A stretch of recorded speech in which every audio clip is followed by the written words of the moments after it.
Mga sangkay, mayroon pong mga agam-agam po yung iba, no? Nagtatanong, bakit daw po bago yung sako na nakita mga sangkay doon sa Taal na may mga laman po ng buto?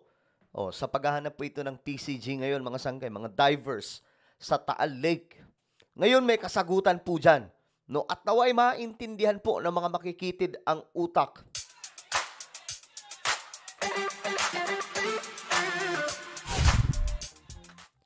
Hello guys, what's up? This is me, Sangkay Janjan. I'm back for another vlog today. Eto guys, pag-usapan po natin mga sangkay itong usapin patungkol po dito sa mga nakikitang mga buto daw na nasa sako. Pero tandaan nyo guys, hindi pa po kumpirmado ha kung ito ay tao o ito ay kung saan galing. Basta nakita lamang po may mga sako po sa ilalim ng lake na yon na may mga buto daw. Iniisip ko nga baka bulalo yun eh. Kaso nga lang, kung yun po ay tao, baka yun na po yung mga sabungero. At ang nakakagulat, bakit mga sunog? Diba? Nakakagulat yan, mga sangkay. Ngayon, bago tayo mag-umpisa, paki-subscribe po muna yung ating YouTube channel. Tayo po ay 1.52 million subscribers na. Paangat po tayo ng paangat. Kaya naman kung ikaw ay gusto mo mapabilang sa dumaraming mga solid sangkay, makikita nyo po yung subscribe button sa baba ng video na to. I-click nyo lamang po yung subscribe, i-click ang bell, at i-click nyo po yung all. Sa mga nanonood po sa Facebook, i-follow nyo po yung ating Facebook page. Okay. Eto, guys. Eto kasi ang mga nakitang sako, mga sangkay, nakaraan lamang. Ito, pakita natin. Ayan. Kagaya po niyan, mga sangkay. Ito na question din po ito eh. Bakit daw bago yung sako, master? Tanong po nila yan, di ba? Ano ba yan? Katagal-tagal na, 4 na taon na dyan yan. Tapos iaangat, ganito yung kalinis yung sako. Alam nyo yung mga mahihina po mag-isip, hindi talaga nila na ano yan, hindi nila naiisip kung bakit. Ngayon, kung i-zoom out po natin, ayan, naka-zoom out na. Ano makikita po ninyo mga sangkay? Ito yung sako na original. Ayan po. Magugutay-gutay na po siya. Kaya tinanggal po dyan yung mga laman yan at inilipat po dito. Gets nyo mga sangkay? Nilipat po dito. Ngayon, may isa pang sakong nakita. Ito, okay na to. Solved na to. Kasi andito yung itim na sako, nilipat lamang po dito sa puti para naman makita ng lahat at mas matibay po ito. Ngayon, chine-check na po ito ng soko. Ngayon, ito pa mga sangkay yung nakita. Ayan. Ito yung kahapon. Ayan o.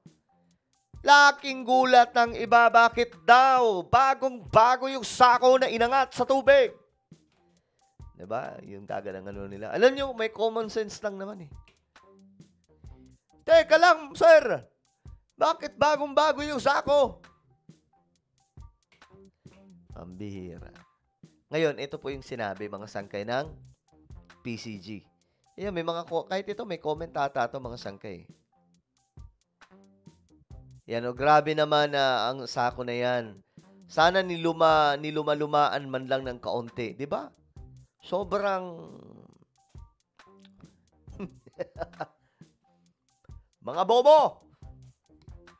O, ito. Makinig kayo ha, mga makikitid ang utak. Para naman magkalaman. Ito ang sabi. Umalma ang Philippine Coast Guard sa mga tila may agam-agam sa ilang sako ng mga buto na nakita sa Taal Lake sa kasagsagan ng paghahanap sa mga labi ng mga nawawalang sabungero. Paliwanag ng PCG, gutay-gutay na ang mga sako nang makita sa ilalim ng lawa, kaya kailangan ingatan ang pag-angat sa mga ito. Giit ng Coast Guard, hindi raw sila mag-aaksaya ng panahon sa pagsisid sa lawa kung hindi sila seryoso sa kanilang trabaho. Every time we do the dive, nakalagay ang kalahati ng katawan ng divers namin sa peligro. Hindi ito biro-biro. So, Ang paliwanag nila dito, gutay-gutay na yung mga sako. And just imagine, guys, 4 years. Tama ba? 4 na taon na nasa ilalim ng lawa.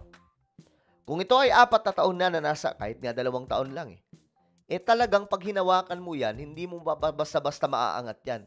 Magkakalasan yung mga laman yan. Tama? Buto man yan ng tao, o buto ng kahit na ano, o kahit na ano pang laman yan, magkakalasan po yan sa tagal na po ng panahon. Nagigets nyo ba? So, anong kailangan gawin? Habang nasa ilalim sila, nilalagay po nila sa bagong sako. Kung kaya't ito po yung nakita ng iba. Kaya sa mga nagtatanong dyan na hindi ginagamit ang utak, aba, sayang yan, kapatid. Binigay ng Diyos yan para gamitin mo at gumawa ng, kumbaga, mag-isip ka ng maayos. No? Sayang yung binigay ng Diyos na utak kung hindi natin ginagamit yan ng tama. Napakasimpleng isipin. Bakit bagong-bago yung sako?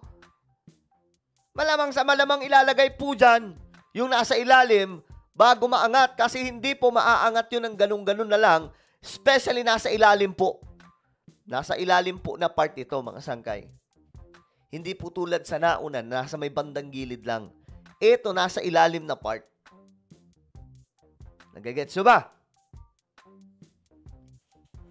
Gamitin po yung utak. Ha? Hindi yung uso. Yun ang problema sa atin Ginagamit po yung utak. Ito. Gumamit daw po ng body cam. Anak ng toko naman. Naghahanap ng hustisya.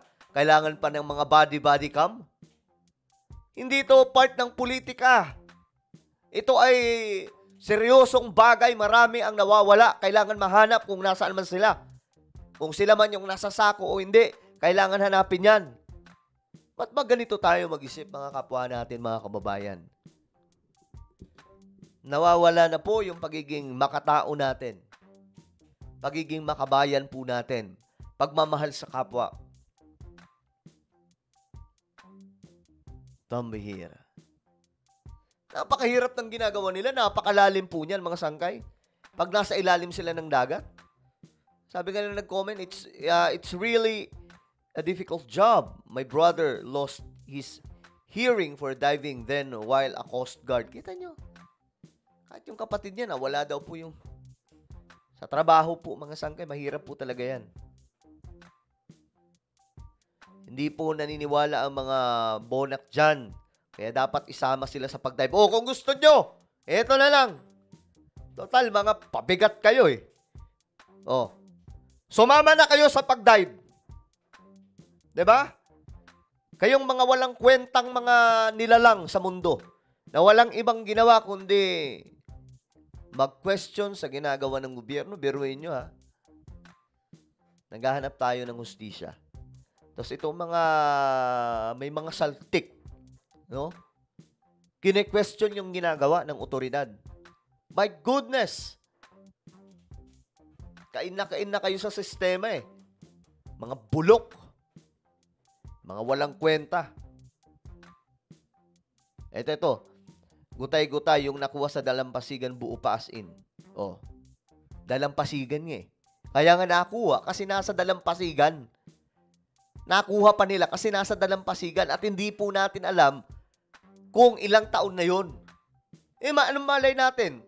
Anong sabi ni Alias Totoy? Marami daw pong itinumba, hindi lang yung 34. Anong malay natin kung may mga bago? At anong malay natin kung buto yun ng mga bulalo dyan sa Tagaytay? Diba? Gamitin nyo yung utak. Gamitin nyo yung utak. Kayo yata yung mga bangag Diba? May mga saltik po talaga Nakakalungkot, no? May mga kababayan po tayong ganun. Hindi ginagamit yung utak. Ang gawin nyo na lang, ito na lang. Sa lahat po na may mga saltik na kine-question ang ginagawa ngayon ng gobyerno instead na kampihan yung mga biktima dito. Sumama kayo sa pagdive. Para talagang di ba? Sumama na kayo. Doon, pag nag-dive yung Coast Guard, sumama ka. Gusto kong mapatunayan kung talagang totoo ito. Sasama na ako. O, diba? Anak kayo ng tepaklong, mga pabigat kayo. Hindi kayo magsilaya sa Pilipinas. Diba? Well, ano po ang inyong opinion? Just comment down below. Medyo na high blood tayo ngayon, ha? Meron tayong YouTube channel, guys. Ito pa isang revelation. Hanapin nyo po ito sa YouTube ngayon din. Kapag nakita nyo na, i-click nyo po yung subscribe, click ang bell, at i-click nyo po yung all. Ako na po ay magpapaalam. Mag-iingat pong lahat. God bless everyone.